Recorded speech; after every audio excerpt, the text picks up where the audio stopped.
சிவபெருமான் அடியார்களின் பெருமைகளை உலகறிய சுந்தரரை பாடும்படி கூறுகிறார். சுந்தரருக்கு முதல் அடி எடுத்துக் கொடுக்கிறார்.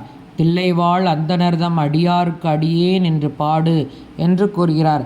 அவரும் அடியவர்களின் பெருமைகளை வரிசையாக கூறுகிறார். தில்லைவாழ் அந்தணர்களின் பெருமையை கூறும் வரலாற்றை பார்ப்போம்.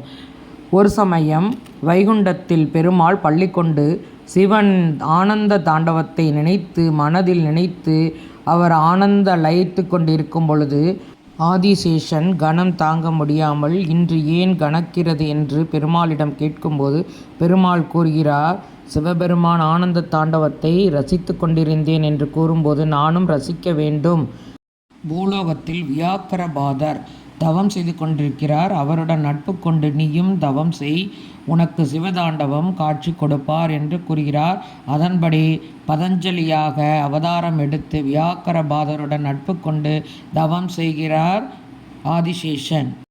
சிவபெருமான் காட்சி கொடுப்பதற்காக பூலோகத்திற்கு வரும்போது நாங்களும் வருவோம் என்று நந்தி தேவர்கள் மற்றும் தேவர்கள், சிவன் அடியார்கள், சிவகணங்கள், அந்தணர்கள் என்று 78,000 பேர் சிவனுடன் வருகிறார். சிவ நடனத்தை ரசித்துவிட்டு மீண்டும் கைலாயம் செல்கிறார்கள்.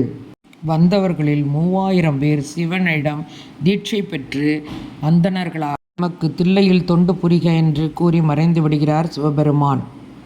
தில்லைவாழ் அந்தணர்கள் சிவனையே கதி என்று சிவனை போற்றி வழிபடுகிறார்கள். யாகங்கள், வேதங்கள், ஆகம விதிப்படி சிவனை பூஜிக்கிறார்கள். பிரம்மா யாகம் வளர்த்து தில்லைவாழ் அந்தணர்களுக்கு பரிசுகள் கொடுக்கிறார். கொடுக்கும் பொழுது 2,999 பேருக்கு கொடுத்து விட்டார். ஒரு பரிசு மற்றும் எஞ்சி இருக்கிறது காணவில்லையே என்று கூறும் பொழுது சிவபெருமான அசரீராக யாமே அந்த அடியவர்க்கு அடியேன், தில்லைவாழ் அந்தணர்களுள் யாமும் ஒருவர் என்று சிவபெருமான் கூறுகிறார். எல்லோரும் மகிழ்ச்சி அடைகிறார்கள். சிவபெருமானை சபாநாயக்கர் என்று கூறி அகம் மகிழ்ந்து கொண்டாடி மகிழ்கிறார்கள்.